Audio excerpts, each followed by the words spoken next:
Hello everyone, good day, good morning, good afternoon. Welcome to the 5th edition of the Daily Peps. Today is Thursday, August 21st. Obviously today in the papers will be the news of the beheading, which happened yesterday, but I think it happened before the papers went, just after the papers went to print, or the papers had already gone to print, so it wasn't reported on yesterday. Obviously it's going to be front page news.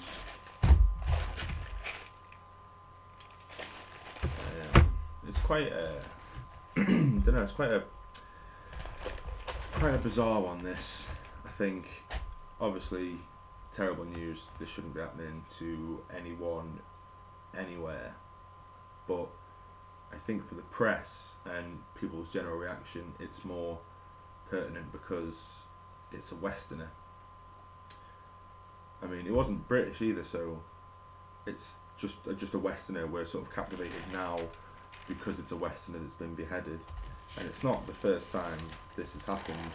As you probably remember yourselves, there was Ken Bigley, Daniel Pearl, Nick Berg in 2004, and 2002 respectively, and this year just with ISIS, many people in Iraq have been beheaded, beaten, tortured just for not converting. So, and once again in the Sun, remember when, if you watched my first video, the day the Cliff Richard scandal broke, that took over pages 1, 2 and 3, and I think 4 and 5 as well. This, still not important enough as Cliff Richard potential sex case. So this has been pushed back 2 pages, 4 and 5, and 6 and 7. 6 and 7 takes the reaction of his parents, whereas 4 and 5 tries to give you the sort of story of what happened in the video, gives you the sort of the monologues of the guy who was killed, and the supposed British man who did it. As apparently he's from London, or speaks with a London accent. They're not too sure about it. I don't understand why the Sun have sort of ran with the Ali Jihadi. I think just because it rhymes, and it's sort of, they're sort of trivialising it, isn't it? Having a bit of a joke about it.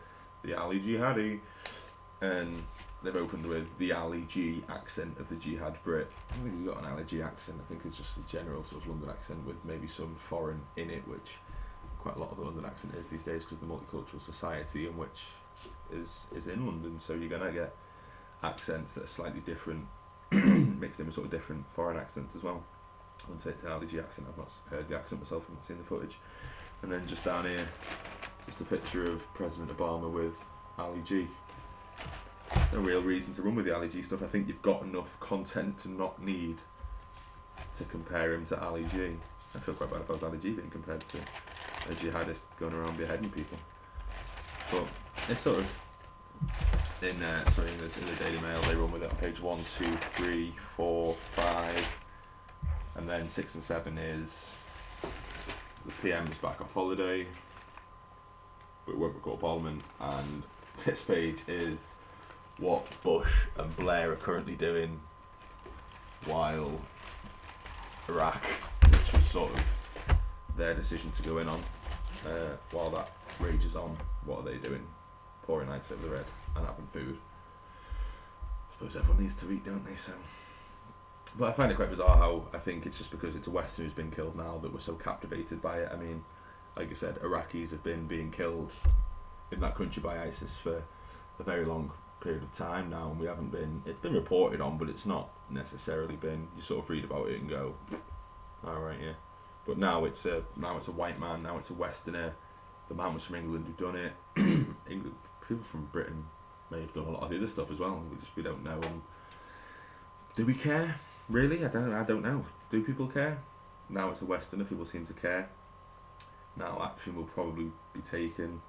Serious ramping up of whatever we've been doing. I think they're going to ramp it up a bit more now because a Western has been killed. Apparently they've got 20 more journalists hostage as well. So I wouldn't be surprised if we see more of this over the coming days and weeks, but we just don't know. Like in it's very selective as well, like what sort of terror gets reported on. It's back to the Iraq thing again.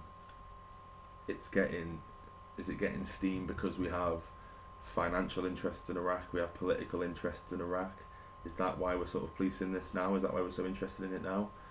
I think I read earlier that 5 days ago in the Central African Republic, 34 people were killed, some were shot, some were hung, and some were tortured to death.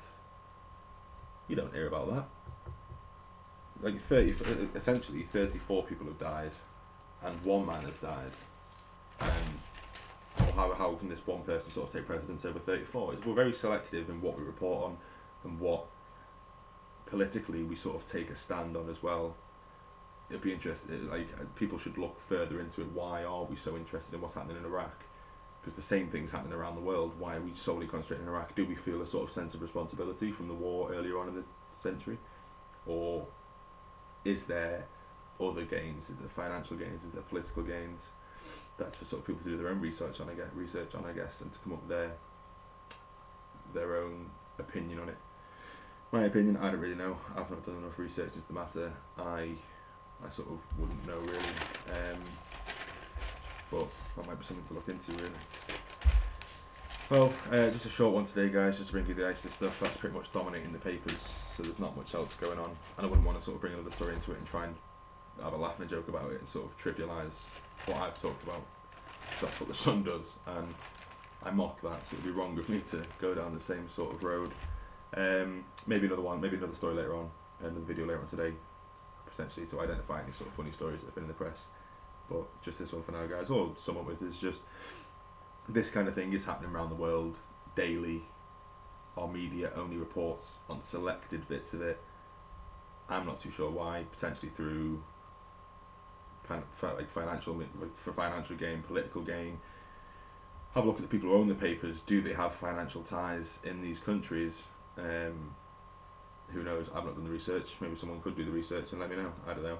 Why don't we report on the violence happening daily in Africa? Why don't we report on the violence happening daily in Syria, Gaza? I don't think it's mentioned in these papers once today. People are still I think the ceasefire broke down and people might be still getting killed now. I'm not too sure. But it's all sort of old news now, isn't it? And I don't think we'll hear. Well, this will dominate the papers for a couple of days, and I suspect will continue to dominate the papers for a while. It seems quite contradictory that one of the reasons that the sort of as extremists do this video is to raise awareness for their cause, to get media attention. That's what terrorists do anyway, isn't it? It's to get as much media attention, to do extraordinary things to get as much media coverage as possible. And we say in the West, we don't negotiate with terrorists, but this is sort of even covering what they're doing. They're dominating the front pages of probably most of the serious or semi-serious papers in the West now. It'll be all over the news, it'll be everything. We are giving them the media coverage which they desire. Should we be giving them the media coverage? I'm not saying the story shouldn't be made aware to people, but should they be getting such coverage? Because that's what they want now. Like, people are saying, I think pretty sure Scotland Yard said, if anyone who sort of shares links to this video or tries to propagate this video may be done under the sort of the terrorist act of trying to spread extremism. Surely this is the same thing though, printing it. Surely it is. What distinction is there? The extremists want media coverage for their cause. That's exactly what they're getting. So by covering it, we're not helping the situation at all. But my opinion, guys, like I said, doing some of that research might be quite informative actually, to see if the papers have any financial ties with the sort of countries where this is happening, where it's getting reported on, and probably down with other countries where it's happening and not getting reported on. And once again, political agendas, financial agendas, who knows. But anyway, thanks for watching, guys. Like, share, comment, follow me on Twitter at the Daily Peps. Please leave any feedback you think is relevant. If you want me to cover a certain topic, let me know and I'll do my best to educate myself to talk about it. Other than that, guys, I hope you enjoy it. Please share it with your friends and have a lovely, wonderful day, and be nice to each other, because if we're all nice to each other, we'll live in a much better world. Thank you.